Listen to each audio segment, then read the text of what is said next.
This video is brought to you by airsoftmaster.com. The SR-25, or known as the M110, is designed by the Knights Armament, as well as that designer by Eugene Stoner. Mostly known as snipers all throughout the United States government military, and today we're going to talk about the SR-25 by G&G.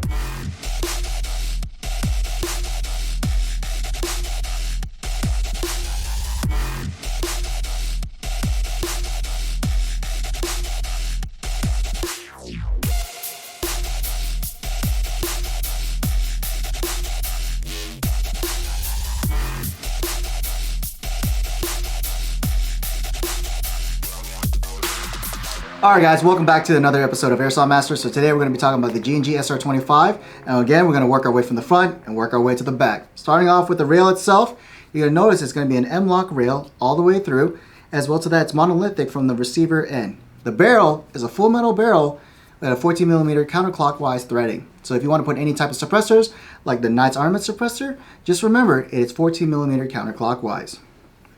So one thing you're going to notice about this rifle all the way throughout is the fact that with this rifle you have licensing trades for the receiver, the rail, and as well to that even little insignias on the front and rear sides. One thing you're going to notice about this rifle is it's completely full metal, all the way from the upper receiver and the lower receiver. One thing I do like about the lower receiver itself is it has nice ambidextrous all the way through from the lower selector, your bolt catch, and your magazine release. Here's one thing that's different completely from any other standard M4. Looks like a standard M4 pistol grip. It's actually not. The way how Knights Armament designs their actual patent design of the grip itself on the pistol grip is it's a more diamond texture compared to the standard one being more of a stipple. Attention to detail comes into actually a lot of good play with Knights Armament. Alright guys, so let's get into where's the hop up. As always, just like a standard M4 AR, all you need to do is just pull your chain out like a standard M4 or AR, and that will open up an imitation bolt to show your rotary style hop up. One thing I like about this rotary hop-up is it's actually a lot more fine-tuning, just like the other G&G rifles, to help out with your backspin. So another thing that's what's also nice about this gun is it also has QD sling points all the way from both the rail itself and as well to that on the back end of the receiver. So if you have any left-handed or right-handed operations, you can change it or whatever you're slinging to whatever's comfortable to you.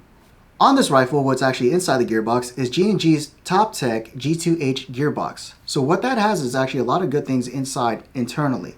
One thing it is known for is its double-sealed cylinder head on compression, as well to that its nice little quick change spring guide all the way throughout inside the gearbox. Another reason why I like the G2H gearbox on this rifle to make it more clone correct is it's actually SemiLock. There's only one selection of fire for this from safe to semi on the rifle itself. But here's the best part about this rifle. Inside is the ETU with a micro trigger switch. So you're going to notice with this rifle, it's going to be a lot more snappier compared to the standard trigger pulls on any other classic Army or any other old G&G SR-25 rifles. Lastly, with the G2H gearbox feature, one thing I like about it is part of the magazine. Other than the magazine itself having a nice little follower to actually complete every single round of BB on the gun, there's also a little switch in the back to indicate when every single BB is shot. What that does help out with the gearbox is to actually stop the gearbox from firing and dry firing the gun. This is nice to have when you actually simulate for actual stops of last round, and as well to that, it's also good for nice training for any type of weapon you want to use. So one thing I have to inform you about this gun. One thing that is important to know is that the inner barrel length is 400mm. It is a standard 605 diameter inner barrel, but if you want to change it to 603 type bore, it's not a problem.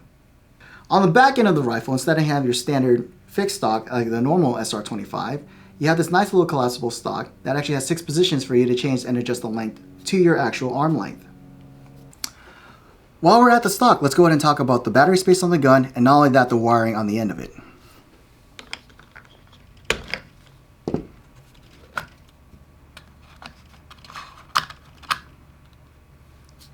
Now what you're going to notice is the gun is actually wired to a standard Dean's connection. As well to that, it comes with a nice adapter for small to medium if you want to put any other small to medium type batteries.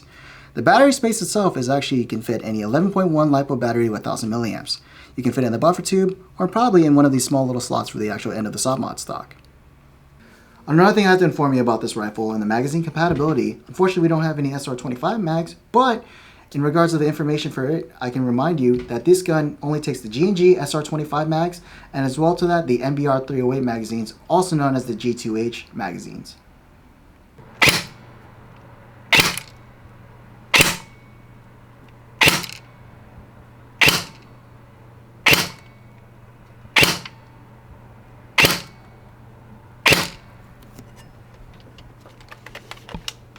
So with Chrono, with all these guns we noticed that they're going to shoot on average from a 370 to 400 FPS.